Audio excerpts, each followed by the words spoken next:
Hola, soy Alan Sánchez Cruz, alumno del Diplomado en Musicoterapia del Instituto Mexicano de Musicoterapia Interdisciplinaria. Mi tema de investigación es musicoterapia y discapacidad. Y para comenzar a abordar este tema, diré lo siguiente.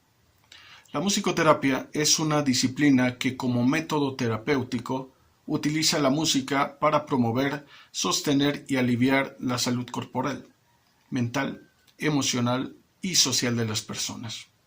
Por medio de sesiones musicales, él o los pacientes se encaminan a distintos propósitos que pueden ser promovidos a petición del propio paciente y de acuerdo a su condición. Dependiendo del caso, la música ha de tomar un papel activo o receptivo en la búsqueda de la mejora en habilidades motoras, del bienestar emocional como una autoestima sana y la reducción del estrés y la ansiedad, la preservación de la memoria y su función cognitiva, etc. El uso de la musicoterapia con personas con discapacidad les permite mejorar en la comprensión y regulación de sus emociones, así como una mejora en su autoestima que favorece la comunicación con su entorno.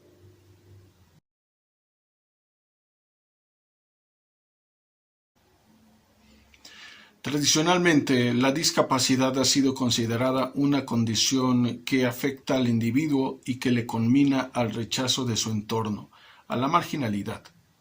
La historia de la misma da cuenta de un proceso lento en su comprensión. En la antigua Grecia, por ejemplo, las personas con discapacidad eran consideradas un castigo divino y por consecuencia eran excluidas de la sociedad. Durante la Edad Media, se dice que representaban una carga y eran enviadas a vivir en instituciones religiosas y de caridad. Sin embargo, Manuel García Ortiz propone que esta actitud se acentuaría en periodos posteriores. Las personas con discapacidad experimentaron luces y sombras. Sí existieron casos de exclusión, pero también de una protección de parte de la comunidad, como en el mundo árabe medieval regido en su fe por el Corán, que exige del creyente caridad y brindar ayuda a quien la necesita. Durante la Ilustración se extendió la idea de que todas las personas eran iguales, aunque esto no significó una mejora real de sus condiciones. Ya en el siglo XIX comenzó un cambio significativo en la mejora en que eran tratadas. Surgieron los primeros asilos y hospitales especializados, pero generalmente las personas recibían maltratos. En el siglo XX, el enfoque fue la rehabilitación de las personas con discapacidad y su educación. Con la Segunda Guerra Mundial, surgió un gran número de veteranos con discapacidades adquiridas, lo que enfatizó la necesidad de mayor atención y recursos. Fue en esta época que destacó el trabajo de Hans Asperger, psiquiatra y pediatra austriaco, quien diagnosticó el autismo con el nombre de psicopatía autista. Si bien el personaje logró avances importantes en el estudio de la neurología típica, también sería acusado de transferir a niños a la clínica infantil Am Spiegelgrund durante el nazismo.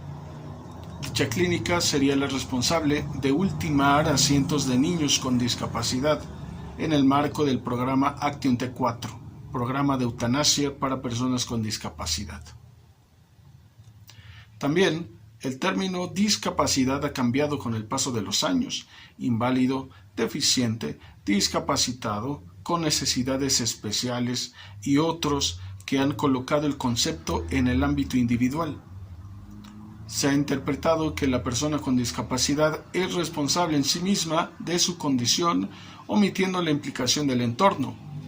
Actualmente, se entiende como discapacidad la desventaja o restricción para una actividad que es causada por una organización social que toma poco o nada en cuenta a las personas con deficiencias físicas, sensoriales o mentales, y de esta manera las excluye de participar en la corriente principal de las actividades sociales.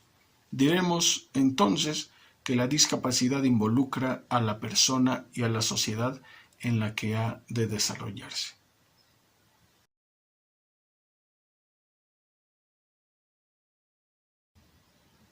Además de que la música es un arte que combina sonidos y silencios en un tiempo determinado, es igualmente un conjunto de estímulos que evocan sensaciones en las personas que le prestan atención.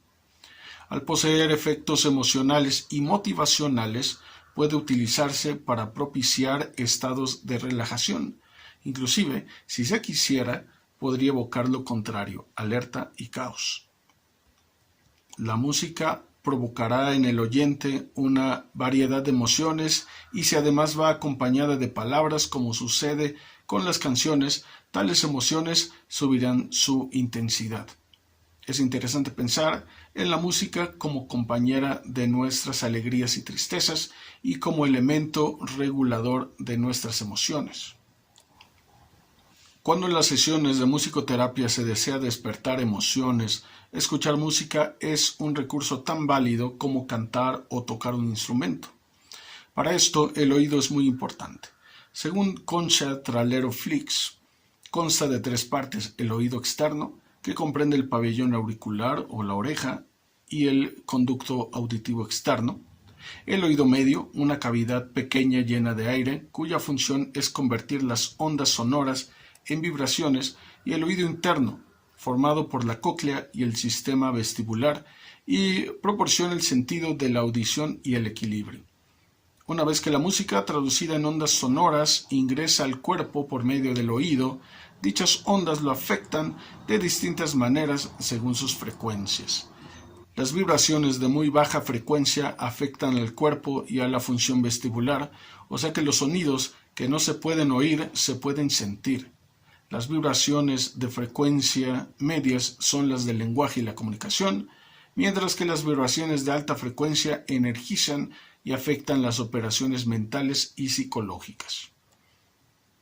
En un ejercicio de escucha musical podemos acceder a 3 funciones que de alguna manera involucran a nuestra mente. Oímos desde nuestro órgano auditivo, que nos informa de los estímulos sonoros que recibe nuestro inconsciente, a menos de tener una discapacidad.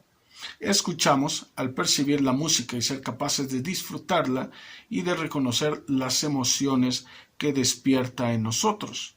Por último, comprendemos lo que escuchamos al descubrir qué o quiénes producen el sonido, cómo se organiza y las cualidades que posee con el propósito de despertar una emoción particular.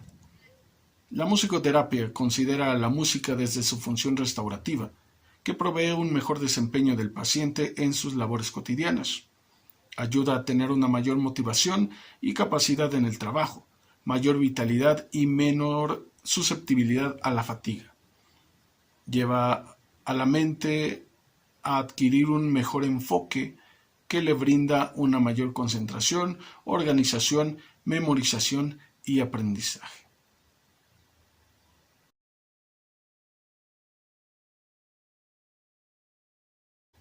Así como el estudio de la discapacidad ha evolucionado a la par de la historia humana, la musicoterapia también lo ha hecho.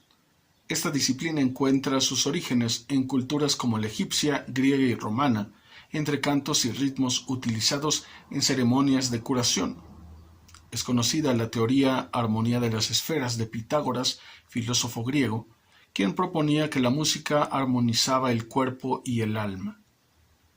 También en las culturas indígenas africanas, la música estaba fuertemente relacionada con la curación y la conexión espiritual, así como en las escrituras hebreas, donde se encuentra a David tocando para Saúl, entonces rey de Israel, quien tenía alivio y estaba mejor y el espíritu malo se apartaba de él. Un repaso rápido de su desarrollo obliga a la mención de la música como terapia durante los siglos XVIII y XIX, cuando el doctor Richard Brocklesby recomendó la música para el alivio de los síntomas de la melancolía y otras afecciones mentales.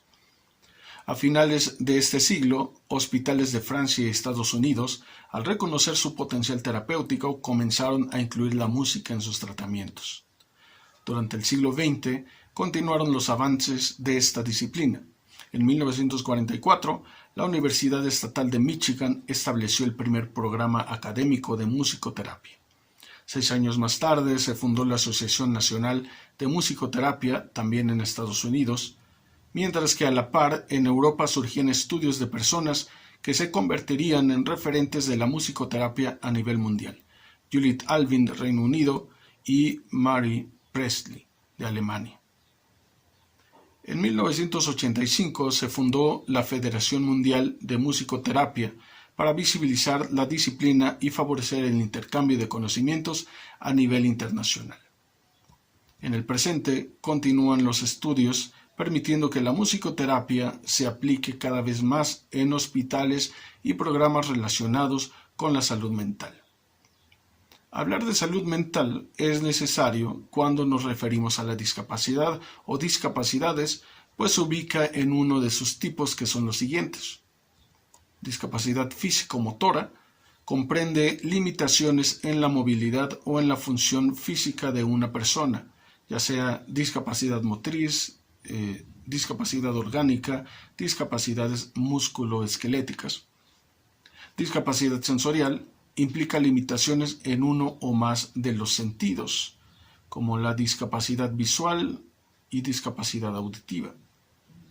Discapacidad intelectual se caracteriza por limitaciones en el funcionamiento intelectual y en habilidades de adaptación que pueden afectar las habilidades cognitivas y la autonomía, y la discapacidad mental o psíquica, que habla de trastornos que afectan la salud mental y adaptación de las personas, ya sea esquizofrenia y otros estados de ánimo. Aunque la aplicación de la disciplina musicoterapéutica puede variar según la discapacidad y el contexto del paciente, se sugieren pasos sencillos para una correcta implementación. 1. Realizar una evaluación individual. Ya que cada paciente tiene características propias, deben tomarse en cuenta tanto sus habilidades como necesidades para diseñar un plan de trabajo. 2. Seleccionar las actividades musicales. Dichas actividades han de adaptarse a las preferencias y habilidades del paciente. 3. Utilizar instrumentos adecuados. Se debe verificar que los instrumentos musicales sean los correctos, inclusive adaptarlos para lograr una participación efectiva del paciente. Y 4. Considerar el uso de otras disciplinas. En la sesión se pueden integrar otro tipo de disciplinas como las relacionadas con las artes, arteterapia, fototerapia, entre otras, con el propósito de enriquecer dinámicas propuestas. Como se ha dicho, cada sesión ha de organizarse de acuerdo al paciente o los pacientes que deseamos acompañar. Así como cada una y uno serán distintos, igualmente distintos serán los objetivos que se pretendan alcanzar. Por ejemplo, en personas con discapacidades físicas, los ejercicios de musicoterapia tendrán la función de fomentar habilidades motoras. En personas con discapacidades intelectuales, aunque también físicas, se sugerirán actividades que estimulen el aprendizaje a la par del sistema sensorial, cognitivo y motor. En personas con trastorno del espectro autista o que tienen dificultades de comunicación, las sesiones procurarán una mejora en la expresión de emociones y pensamientos, que ayuden al paciente en su comunicación y relaciones sociales. Quizás un caso aparte, y no tan mencionado, sería el de las personas sordas o con hipoacusia, quienes se diría no tienen un vínculo con la música y se les podría excluir fácilmente de las sesiones de musicoterapia. Pero la realidad es que existen estudios que demuestran que la disciplina es válida y útil para prevenir trastornos afectivos y de conducta desde la edad temprana. Hay que adecuar la musicoterapia a cada grado, pero incluso aquellos que son 100% sordos tienen posibilidades de reeducarse a través de la musicoterapia. Para los demás, las ciencias han hecho grandes adelantos, sobre todo en los audífonos. Si el niño con déficit auditivo no es atendido en la edad escolar, tiende a replegarse en sí mismo y esto le puede ocasionar serios trastornos en la conducta afectiva, nerviosa y social. Este niño no va a oír la música como los demás, ha de sentir unas vibraciones, unas sensaciones. Esto es lo que va a tener que aprovechar el musicoterapeuta. Es necesario mencionar que aunque la musicoterapia ayuda a sobrellevar y a reducir los efectos negativos de la discapacidad, como dolores físicos o pensamientos intrusivos, no promete eliminar la condición. La discapacidad no es una enfermedad, por lo tanto, en espacios de discapacidad el término curación ha de virar al de sanidad. Una sanidad holística a la que se llega por medio de un trabajo personal que refiere a la revisión de dolores externos e internos, pensamientos y emociones que derivan de ellos, y de un trabajo a nivel social, desde el entorno, la comunidad. Debe ser consciente de su responsabilidad para con las personas con discapacidad. Ya sea que se utilicen ejercicios de musicoterapia activa o receptiva, el propósito principal de la disciplina y de quien guía a la persona, también llamada paciente o cliente, será alcanzar una comprensión de sí misma y de su entorno. Lo primero ayudará a una mejor autoestima y lo segundo sumará a sus habilidades relacionales. En la práctica de la musicoterapia se utilizan diversas experiencias de desarrollo de habilidades musicales que apoyan los objetivos terapéuticos e involucran estos aspectos de la autonomía. La idea de que el desarrollo de habilidades musicales apoya la autoimagen y la autoestima positivas es un principio básico de la musicoterapia. De igual manera, la flexibilidad de la música como actividad permite al musicoterapeuta estructurar experiencias exitosas para los clientes, lo que también promueve la autoimagen y la autoestima positivas, aspectos vitales de la identidad personal. Con el tema brevemente expuesto, se comprueba que la musicoterapia puede ofrecer y ofrece grandes beneficios a las personas con discapacidad. Al fomentar la comunicación y promover su inclusión social, no solamente mejora su calidad de vida, sino que restablece su dignidad como seres humanos. Agradezco la atención que me han brindado. Primeramente, envío también un saludo al profesor y a mis compañeras y compañeros. Muchas gracias.